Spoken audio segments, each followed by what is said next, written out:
Welcome back to the Achilles channel, everyone. Today I'd like to talk about Malik Shabazz. Malik Zulu Shabazz. He's the leader of the new Black Panther Party. He was on Geraldo the other night, and they were talking about the black community and welfare and what have you. And Geraldo, surprisingly, shockingly, said welfare is a form of oppression in the black community. And what it's doing is it's creating a generation, it has created a generation of unproductive people. It has created an underclass, a permanent underclass. And Shabazz says, what do you have against reparations? So welfare is reparations. Welfare to you and I is a safety net, something to be embarrassed about if you have to go on it, and fight as hard as you can to get off as fast as possible. But that's not what these people have been convinced. The black community in America has been convinced that welfare is reparations.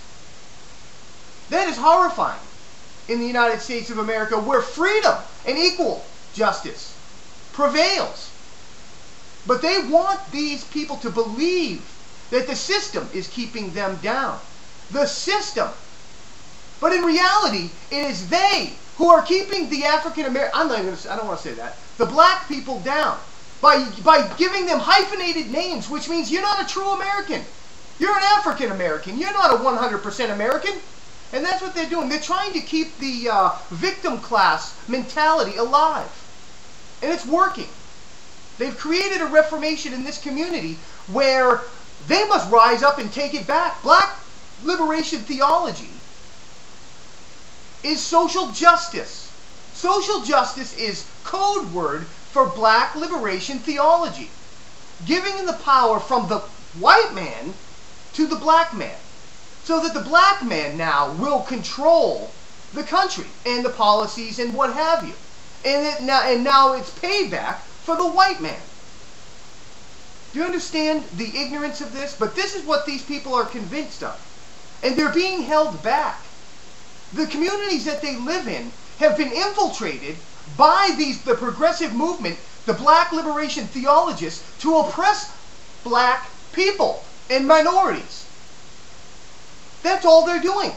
They go into these places, they go into these cities, and they destroy business by taxing and regulating businesses out of business, which creates unemployment, which creates a perfect opportunity to get people on the dole. And they get funded because they're wrapping themselves in the humanitarian aspects of the unemployment and the poor and the welfare. They're embracing these people as if they care about them, but the reality is they're holding them back. It's all to fleece money from the federal government.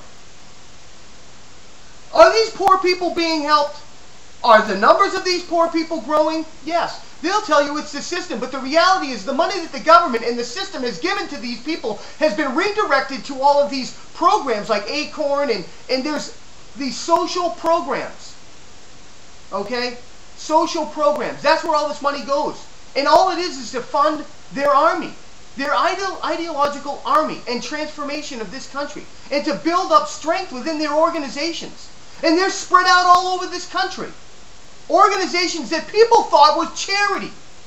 They thought it was charity, but the money is being funneled from these charities to fund these organizations for an ideological change, for social justice. Social justice, which is reality, black liberation theology. The Black Panthers, the Weather Underground, black liberation theology, Progressive Black Caucus, and the crisis strategy is what's being used in the United States of America. These people are oppressing black people in this country to get them to go along. Do you understand? With their revolution. They're working inside the system right now. That's why every time someone stands out there and says, kill cracker babies, they stand up and they tamp them down. That's not the revolution we want right now. The revolution we want right now is within the system. It's not in the streets. It's not in the streets. They went to this man who was crying, kill cracker babies, and they told him to shut up. Drop the radical pose for the radical ends. That's what's happening here. They create all of this. Look at Detroit.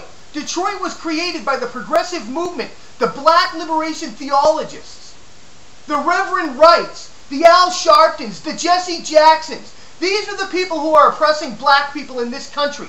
All the ends justify the means.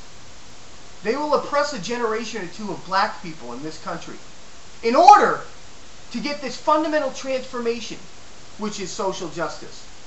Saul Alinsky is part of this, and so is the crisis strategy. Look up Saul Alinsky and the crisis strategy.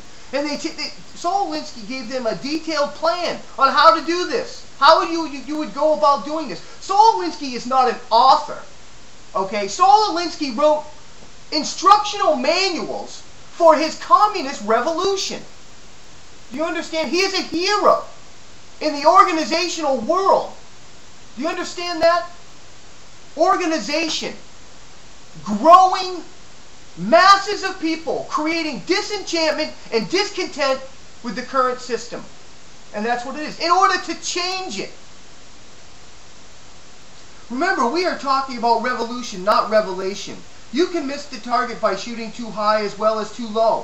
First, there are no rules for revolution any more than there are rules for love or rules for happiness. But there are rules for radicals who want to change their world. There are certain central concepts of action in human politics that operate regardless of the scene or the time. To know these is basic to a pragmatic attack on the system.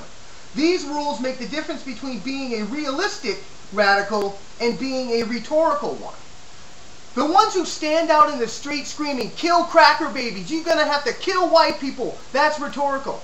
Because he's not getting anything accomplished. If anything, he's shedding a light on his on what he truly wants, which is what they all truly want. Okay? He's telling the truth, and you can't do that. You'll get nowhere. It's all rhetoric. You work inside the system if you want to be a realistic radical. You want what he wants, do it from within. Don't do it in the streets because you will be tamped down, just like the Weather Underground was tamped down. They bombed, and they were attacked, and they were beaten. And they went underground. The people who killed these people, who ran the Weather Underground, now are working our universities, teaching our children this hate and discontent with the system. That's what they're teaching them. There's another reason for working inside the system. Any revolutionary change must be preceded by a passive, affirmative, non-challenging attitude towards change among the mass of our people. They must feel so frustrated, so defeated, so lost, so futureless that the prevailing system that they are willing to let go the past and chance the future. You understand? They've created all of this in order to change it. Because they don't believe in capitalism. They believe in communism. Communism. But the problem is this social utopia, communism, is unrealistic because people are fundamentally corrupted by power. They're telling you that the power will go into the hands of the people, but that's so wrong. Because people are corrupted by power. And the people leading this movement will take all the power and reign over us. That's what it is. That's human nature. You can't beat human nature. Men don't like to step abruptly outside the security of familiar experiences. They need a bridge to cross from their own experience to a new way. A revolutionary organizer, Barack Obama, must shake up the prevailing patterns of their lives, agitate, create disenchantment and discontent with the current values to produce, if not a passion for change, at least an affirmative, non-challenging climate. A reformation means that the masses of our people have reached a point of disillusionment with past ways and values.